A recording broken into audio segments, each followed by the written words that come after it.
Hi,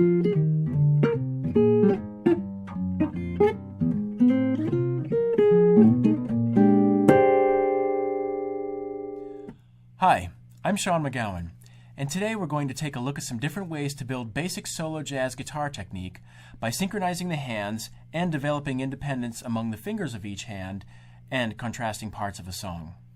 Developing a solid technique is often a difficult issue for guitarists of all levels and experience.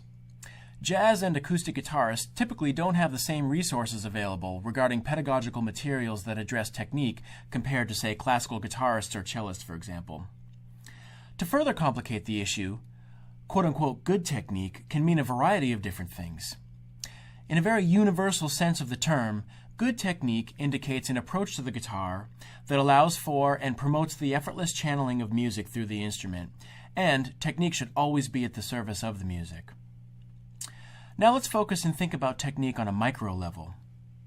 Solo fingerstyle jazz requires the ability to play and voice lead many different chords quickly and fluidly, to play the melody, chords, and bass with a good time feel, and to even spontaneously improvise a complete arrangement. In this chapter, we're going to focus on developing and strengthening each hand independently, and then synchronizing both together to play contrasting parts. A signature facet of solo guitar is the ability to play multiple parts simultaneously. We'll develop this by working through articulation exercises that promote independence of feel and also some counterpoint exercises. All of these techniques will culminate in an etude that features a solo over a jazz blues progression with an accompanying walking bass line and chords. This lesson can be found in my Fingerstyle Jazz Guitar Essentials lesson series, published by Acoustic Guitar and available at acousticguitar.com. In fingerstyle guitar music, the fretting hand is responsible for more than just finding the right notes. It also plays a major role in creating a dynamic feel in the rhythm and articulation of a song. In this section, we'll look at a series of exercises to help develop coordination and independence in the fingers of the fretting hand. This first example works through a common chromatic exercise many guitarists use as a warm-up. In this case, pick only the first note on each string and then slur the other notes using a combination of hammer-ons and pull-offs. Do these very slowly and work on making each note sound clear and even.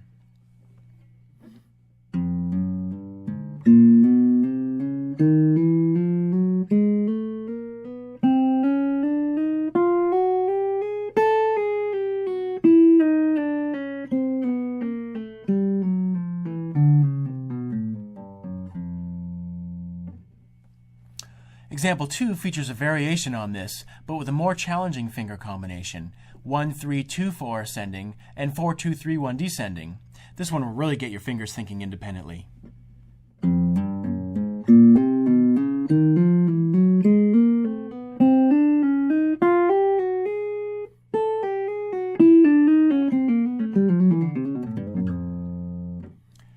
It's important to note when you're doing this combination of 1-3-2-4 that when you do a pull-off, you're actually snapping the string off to the floor, or you're moving your fingers down towards the floor to create a snapping effect. And hammering, you should go straight on the note. You can practice any variation you like, including 3-note figures using different finger combinations. Example 3 uses a combination of 1-4-2 ascending and 4-1-3 descending.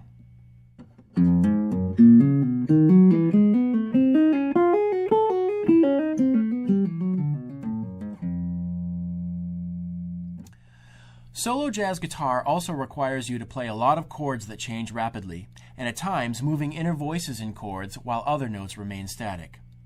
The next few examples are designed to help develop the facility to move 2 fingers within a chord voicing while the other 2 are held down.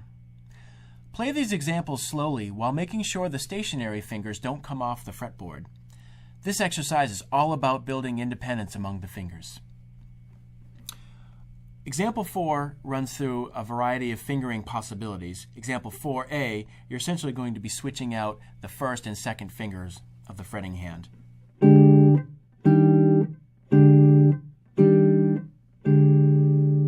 You'll notice that the third and fourth fingers don't come off the fretboard at all.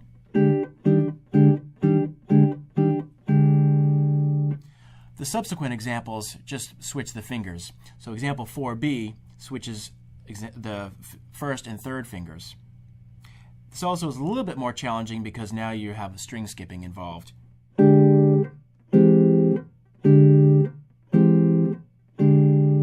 So now the second and fourth fingers stay down, while the first and third fingers switch places on each respective string.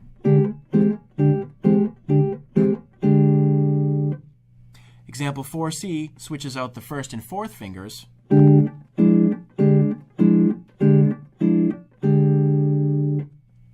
Example 4D switches the second and third fingers.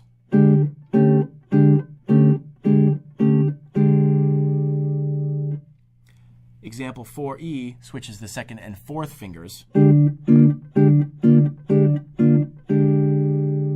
And finally, example 4F switches between the third and fourth fingers.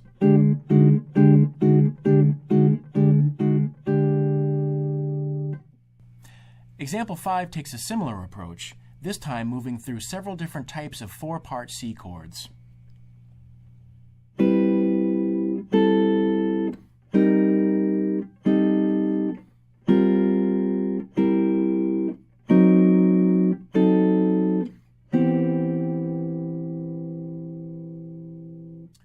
Another technical aspect of the fretting hand that is integral to solo guitar and playing multiple parts is the ability to move up and down the fretboard from one position to another effortlessly.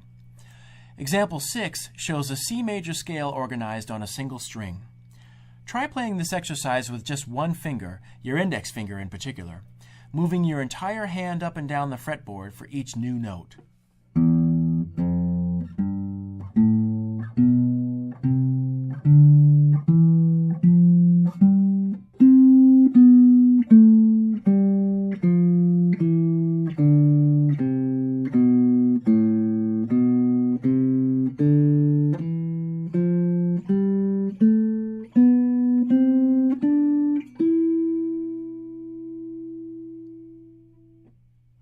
Try the same approach with example 7, which moves through the first few bars of a G blues progression with a walking bass line.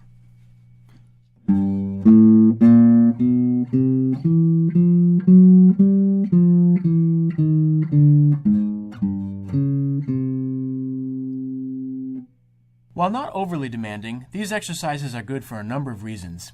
For one thing, they can help to strengthen your knowledge of the fretboard. Try to think about the name of each note before you play it. These movements up and down the fretboard will also help to train you for figures like example 8, which requires some rapid position shifting around the neck, all while playing the bass notes with your index finger.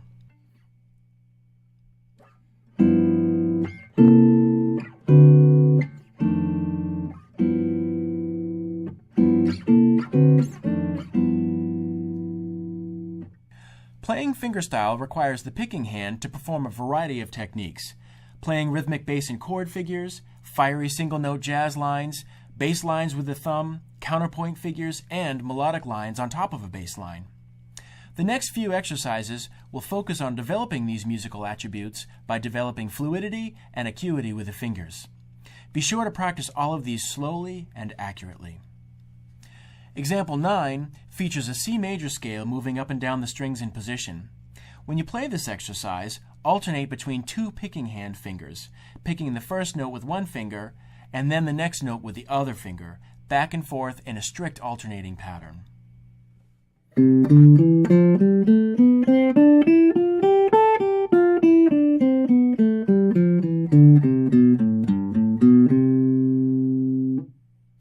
Let's work through example 9 again, this time at a much slower tempo.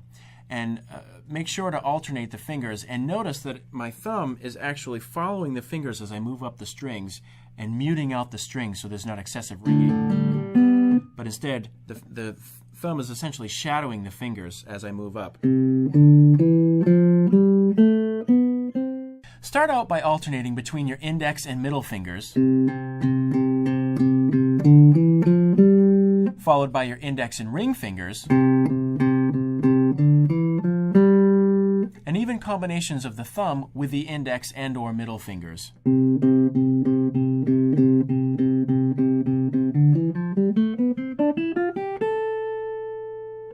For triplet figures like the ones shown in examples 10 and 11, you can also apply a banjo roll technique using a middle index thumb pattern. Most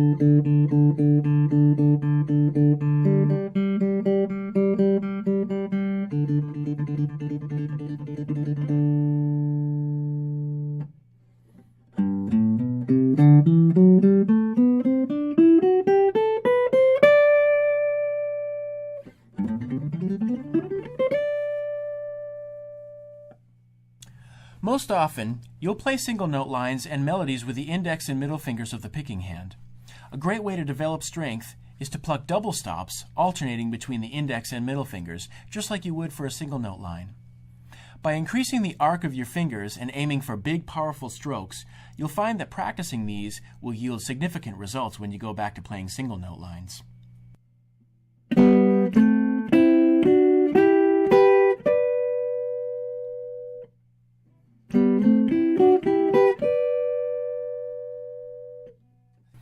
One challenge many players face when fingerpicking single note lines comes when a phrase jumps from one string to the next. Try alternating your index and middle fingers to pick the 7th chord arpeggios in this next example, which really addresses this string crossing technique.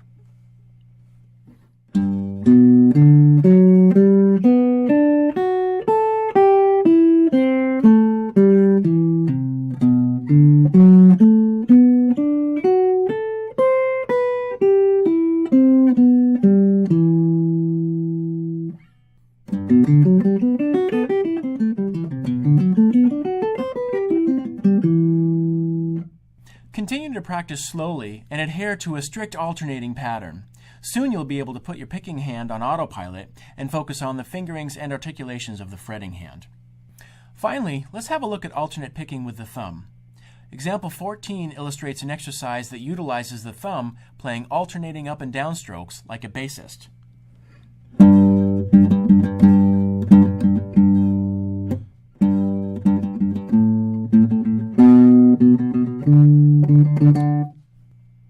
Your thumb should move in and out of the strings instead of just up and down.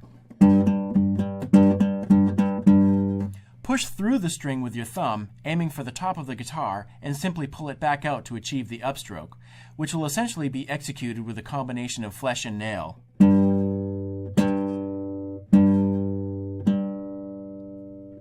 This will help you develop the ability to play quick and complex bass figures in a solo arrangement.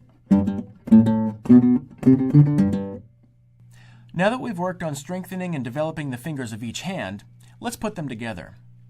Let's focus on creating independence between the upper and lower voices and developing articulation by creating a contrast of parts using legato and staccato playing. For a great warm-up, start out by resting the thumb, index, middle, and ring fingers of your picking hand on the low E, D, G, and B strings, and fret a G13 chord. Then, pluck each note at the same time, striving for clarity and evenness in volume.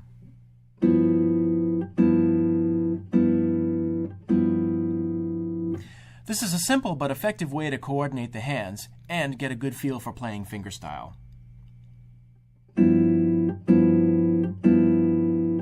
So a great way to develop independence of parts in the fretting hand alone is to balance legato and staccato playing and separate the parts. We have a bass line with the index finger and then the chord with the other 3 fingers. So there's 4 ways that you can go through these articulation exercises. Everything staccato. And you'll notice that the fretting hand fingers are simply just releasing pressure, not even coming off the fretboard, but just releasing from the strings, which will give it a short staccato feel. Legato feel. Now to really get into the separation of parts, you can have staccato in the bass with a legato chord.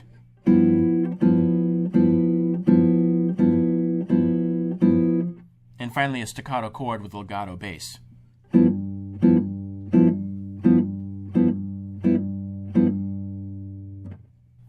Example 16 takes things a step further by separating the bass note from the chord. The treble notes of the G13 chord fall on the and of the beat 1, while the G bass is played on all 4 beats of the bar. There are essentially 2 things to keep in mind here. First, the fingers of the picking hand are playing on a different part of the beat than the thumb. The bass and treble notes should sound like 2 distinct parts. Second, The treble notes should be played staccato, as short as possible, and the bass notes should be legato, long and smooth. It's the fretting hand, not the picking hand, that is responsible for these differences in articulation. Use your fretting hand index finger to hold down the bass note G throughout the figure, but immediately after you play the treble notes of the chord, lift your middle, ring, and pinky fingers just enough to damp the sound of the notes. This short rhythmic accompaniment contrasts with the long tones of the bass. The two parts should almost sound like they're coming from two different players.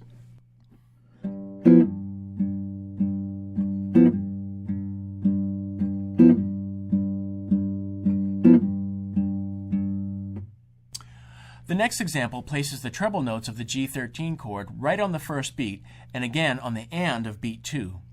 Strive to hold the treble notes out for a full legato quarter note duration on beat 1 of each measure, followed by a short staccato attack on the and of beat 2. Essentially, it'll sound like this.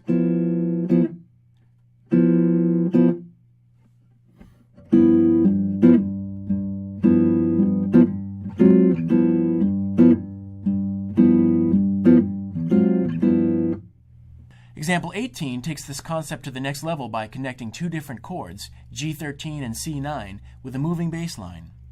Fret each bass note with your index finger, except for the C9 chords in measures 2 and 4, where your middle finger should grab the C root.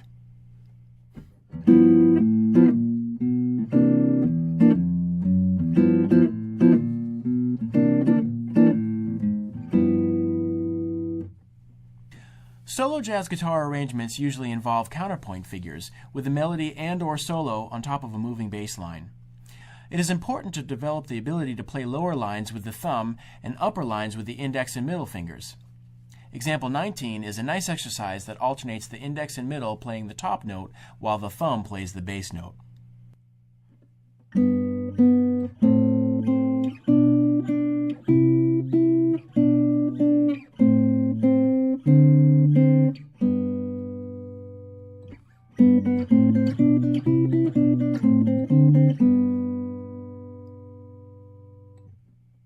Example 20 shows a scale played in a contrapuntal way using the thumb and fingers.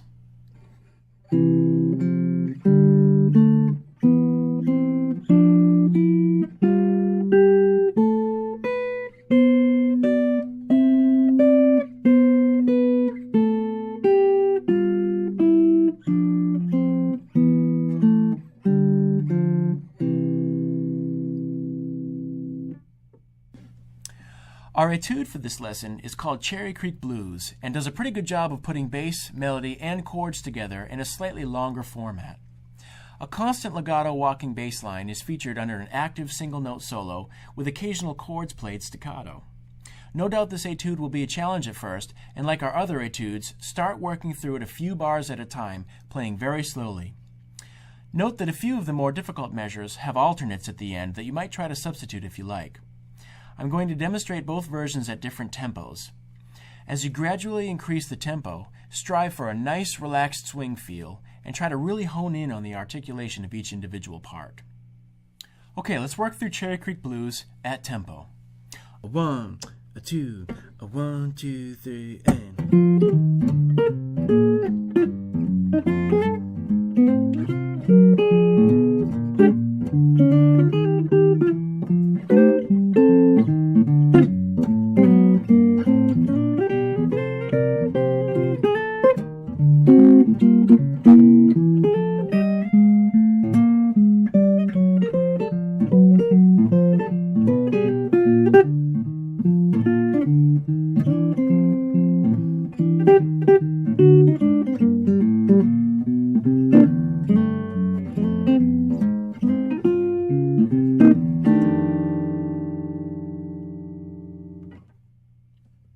Okay, finally let's work through Cherry Creek Blues at a slow tempo with the alternate measures. A 1, 2, a 1, 2, 3, and...